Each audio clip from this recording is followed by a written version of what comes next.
안녕하세요. 저는 올해 70을 바라보고 있는 할아버지입니다. 저는 제 평생의 동반자인 할머니와 둘이서 살고 있는데 이 할멈이 요즘 치매기가 있어서 저를 알아보지 못해요. 그래도 이 할멈 옆에는 저밖에 없으니 간호하면서 살아가고 있답니다. 제가 오늘 사연을 쓴 이유는 얼마 전 저에게 아주 충격적인 일이 일어나서인데요. 지금 생각해도 꿈을 꾸는 것만 같습니다. 로또에 당첨된다면 이런 기분일까요? 저는 어렸을 적부터 가난한 집에서 자라서 그런지 한 번도 돈이 많았던 적이 없어요. 아내의 집안도 저와 비슷해서 저희는 평범한 결혼을 했답니다. 결혼하기 전에 아내 집안에서 저희 집이 너무 가난하니까 결혼은 절대 안 된다고 하면서 반대했는데 저는 아내가 너무 좋았기에 절대 고생시키지 않겠다는 약속을 하고 결혼을 한 거예요. 그런데 할아버지 할머니가 되어서도 그 약속을 못 지키고 있네요. 우리 아내 얼굴만 봐도 남편 잘못 만나서 이렇게 고생하는 게 너무 미안합니다. 아내와 저 사이에는 딸이랑 아들 이렇게 2명이 있어요. 경제적으로 가난하다 보니 아이들에게 어렸을 적부터 많은 것을 경험시켜주지 못하고 예쁜 옷 한번 사입히지 못한 것이 아직까지 한으로 남아 있습니다. 그래도 부족한 부모 밑에서 자란 것 치고는 자식들은 다 좋은 회사에 취업했고 좋은 남편, 아내 만나서 손주까지 예쁘게 낳아서 잘 컸습니다. 저와 아내는 항상 저희 딸아들에게 고마워해요. 그리고 저는 몇 년 전까지 아파트 경비원 일을 하다가 나이도 너무 많고 이제 불러주는 곳도 없어서 길거리에서 폐지를 줍는 일을 하고 있어요. 다들 길거리에 낡은 리어카를 끌고 폐지 줍는 할머니 할아버지 많이 보시죠? 그중 한 명이 바로 접니다. 아내는 거동도 불편하고 자주 깜빡깜빡해서 낮에는 집에만 있고 제가 오후까지 폐지 줍는 일이 다 끝나면 저녁에는 오로지 아내와 저만의 시간을 가져요. 아직 아내는 치매 초기라 저를 가끔 깜빡거리면서 누구냐고 물어보는데 처음에는 너무 무서웠고 눈물이 났지만 지금은 이 사람 옆에서 간호해줄 사람이 나밖에 없다는 것을 아니까 최선을 다해서 옆에 남아있으려고 해요. 자식들은 이제 자기 가정 챙기느라 바쁜지 자주 찾아오지 않습니다. 명절에도 잠깐 1~2시간 있다가 가고요. 많이 서운하긴 하지만 한창 바쁠 나이니까 그러려니 하고 이해하려고 합니다. 그리고 저와 아내는 반지하에서 사는데 곰팡이가 가득한 곳에서 사니까 건강이 나빠지는 것을 느껴요. 그래서 아내의 병이 더 나빠지기 전에 자식들이 보내주는 용돈 아껴 쓰고 폐지 많이 주어서 얼른 이곳을 나가는 것이 제 목표입니다. 그런데 폐지를 줍는 것은 너무 힘들고 쉬운 일이 아닌데요. 늘 사람들의 핀잔을 받으면서 살아야 하고 아무래도 리어카의 무게가 엄청나다 보니 항상 조심해야 합니다. 요즘 안 그래도 경기가 안 좋다 보니 제 또래 할아버지 할머니들은 거의 다 폐지를 주우면서 용돈벌이를 하는데 이게 또 경쟁이 생겨서 남들 다 나가는 시간에 폐지를 주우면 많이 못 주어요. 그래서 남들보다 1시간이나 2시간 정도는 더 일찍 나가야 폐지를 조금이라도 더 주울 수 있죠. 그래야 겨우 몇천 원 벌 수 있습니다. 요즘 세상에 몇천 원으로 뭘 할 수 있냐고 생각하겠지만 저 같은 사람에게 몇천 원은 굉장히 큰 돈입니다. 언제까지 자식들이 용돈을 줄지 모르니까 벌 수 있을 때 꼬박꼬박 모아야 하거든요.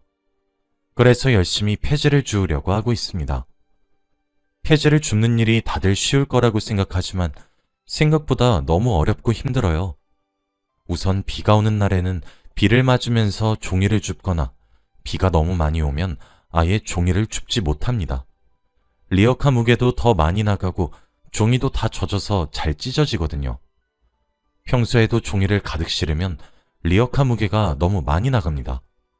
저번에는 폐지를 쌓아서 가다가 앞이 보이지 않아서 실수로 전봇대에 부딪혔는데 리어카에 있던 종이들이 조금씩 떨어지니 길거리에 지나가는 사람들이 다들 저를 보고 화를 내더라고요. 그래도 그것까진 이해를 했습니다. 제가 종이를 떨어뜨려서 그분들의 통행을 방해했으니까요. 그런데 제가 한 가게 앞에서 종이를 줍고 있었는데 그 가게 주인이 저에게 달려와서 할아버지, 여기서 이러시면 안 돼요. 지금 할아버지 때문에 저희 가게 간판 다 가리잖아요. 얼른 가요. 저희 가게 장사 안 되면 할아버지가 책임지실 거예요? 라는 말을 하더라고요. 제가 그 젊은이를 상대할 수 없었기에 죄송합니다 하고 얼른 종이를 줍고 도망치듯 자리를 떴어요. 그렇게 핀잔을 들은 적이 한두 번이 아닙니다. 처음에는 기분도 나쁘고 속상했지만 계속해서 욕설을 듣고 핀잔을 들으면 적응이 되더라고요. 그리고 폐지를 주우면서 생을 마감할 뻔한 적이 한두 번이 아닙니다. 리어카는 크고 무거워서 인도로 다니면 사람들한테 방해되니 어쩔 수 없이 도로 외곽으로 걸어야 합니다. 저도 그렇게 100km가 넘는 리어카를 끌고 도로를 걷고 있으면 사고가 날 것 같아서 너무 무서워요. 운전자들도 저한테 욕을 하면서 가끔씩은 침을 뱉고 가기도 합니다. 저도 이 일을 그만하고 평범한 일자리를 구하고 싶지만 이 노인네를 원하는 직장은 아무 데도 없더라고요.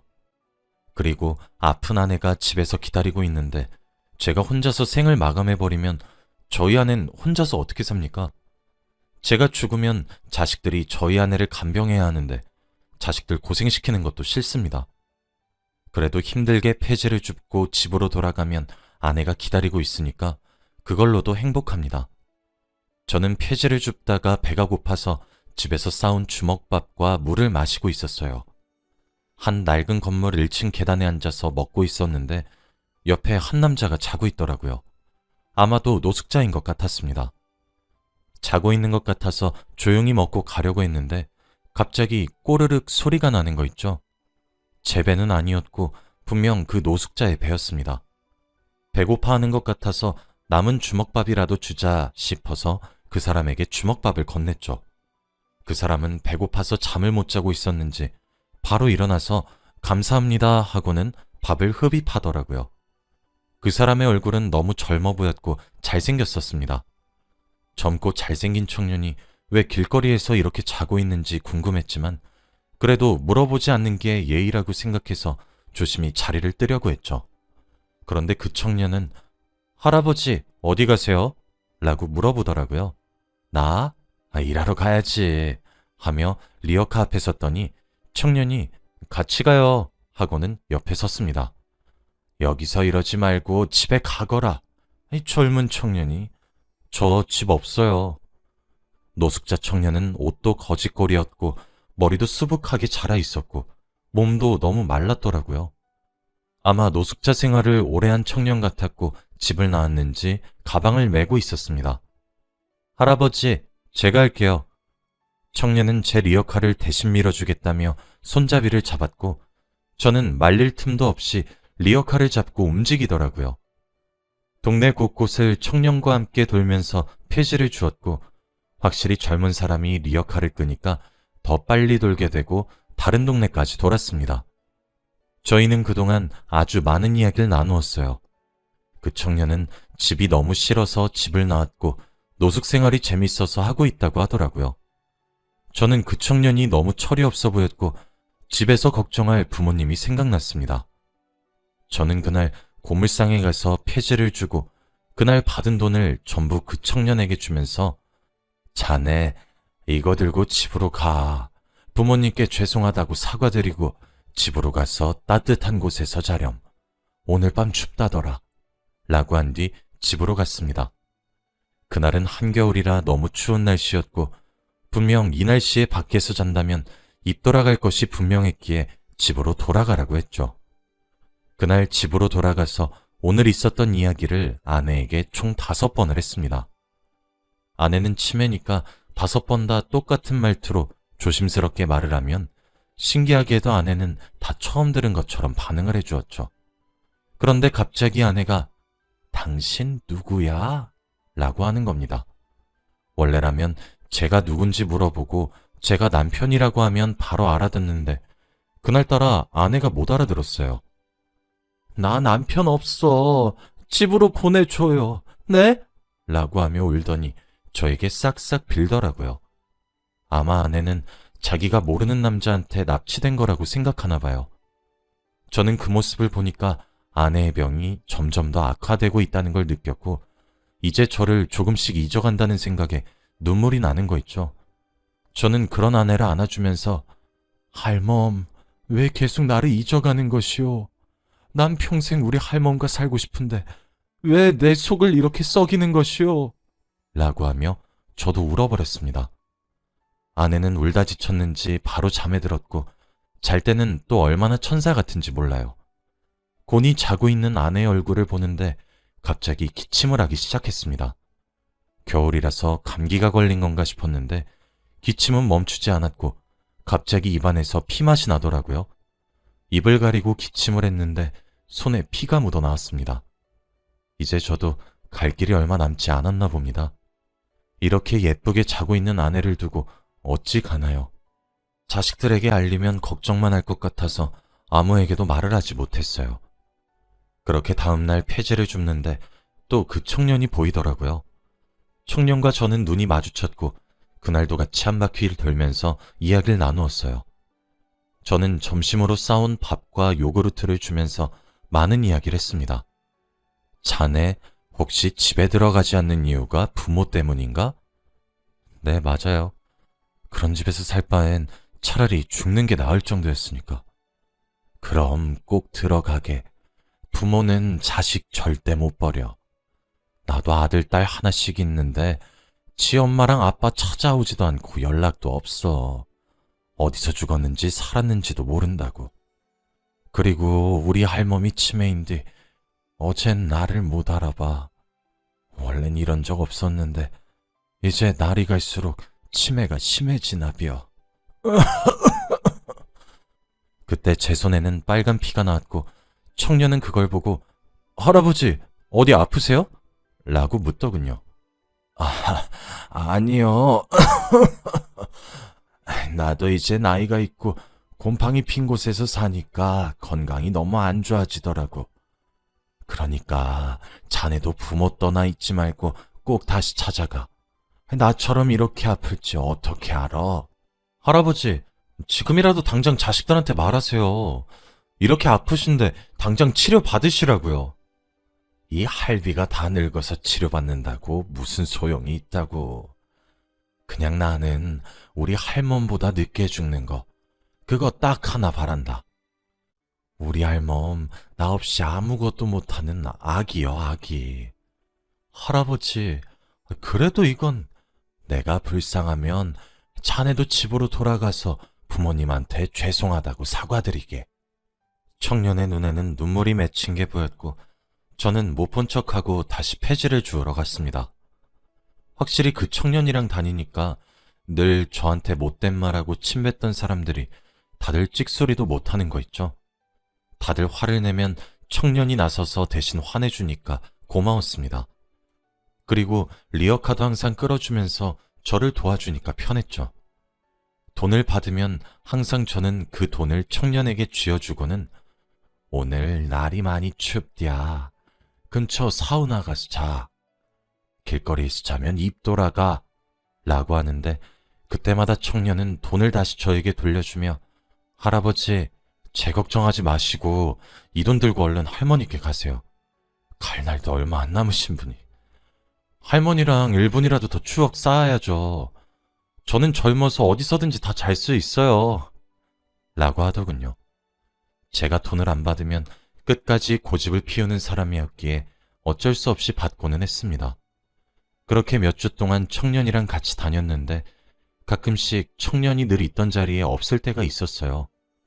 저는 혹시나 무슨 일이라도 생긴 건가 싶어서 안 오는 날에는 걱정을 하긴 했지만 무소식이 희소식이라고 다시 집으로 돌아갔나 보다 생각하려고 했죠. 그런데 청년은 적어도 이틀 안에는 꼭 모습을 보였습니다. 어디서 뭘 했는지 묻지 않았고 청년도 저에게 어디 갔다 왔는지 말해주지 않았죠. 저희는 그렇게 가까운 것 같으면서도 먼 사이가 되었습니다. 지금 생각해보면 그때 서로 이름도 나이도 몰랐어요. 늘 저는 청년 거리면서 말을 했고 청년도 할아버지 거렸거든요. 그리고 어느 날이었습니다. 그날도 똑같이 청년과 폐지를 줍고 있었는데 갑자기 화장실이 가고 싶다고 하더라고요. 저는 그럼 여기서 기다리겠다고 말을 한 뒤 청년이 들고 있던 가방을 들어주고 있었어요. 그런데 한 30분이 지나도 오지 않는 겁니다. 저는 이러다가는 폐지가 다 다른 사람에게 뺏길 것 같아서 청년의 가방을 메고 폐지를 주우러 다녔죠. 어차피 청년도 저와 같이 매일 다니니까 길을 다 알고 찾아올 줄 알았는데 청년은 해가 질 때까지 나타나지 않았고 저는 그 무거운 가방을 메고 집으로 돌아와야 했습니다. 처음에는 뭐 바쁜 일이 있나 보다 하고 가방을 내일 줘야겠다 싶어 아침마다 그 가방을 메고 다녔어요. 그런데 이틀 안에는 무조건 나타나던 청년이 이번에는 일주일 동안 나타나지 않더라고요. 가방에는 뭐가 들었는지 너무 무거웠는데 나타나지 않으니까 고민이 되었습니다. 그리고 그날도 혼자서 폐지를 줍고 가방을 집에 두었죠. 아내에게 저녁밥을 차려주고 화장실을 갔다가 나왔는데 아내가 청년의 가방을 열었더라고요. 저는 안 된다고 하면서 말렸지만 이미 가방 안에 있는 내용물을 봐버렸습니다. 가방 안에는 엄청나게 많은 현금 다발과 금괴가 가득했어요. 그리고 거기에는 편지가 있더라고요. 할아버지, 이 돈으로 할머니 치매 치료하시고 할아버지도 그 기침 치료 좀 하세요. 이 돈 훔친 거 아니고 제 거니까 안심하고 쓰셔도 됩니다. 이제 저 할아버지 폐지 줍는 거 못 도우니까 폐지 줍는 일 그만하시고 이 돈으로 평생 사세요. 자식들한테는 절대 말하지 말고 꼭 할머니 할아버지한테만 쓰세요. 그 편지를 읽고 도대체 이게 무슨 상황인가 싶었고 갑자기 마른 하늘에 날벼락을 맞은 기분이었습니다.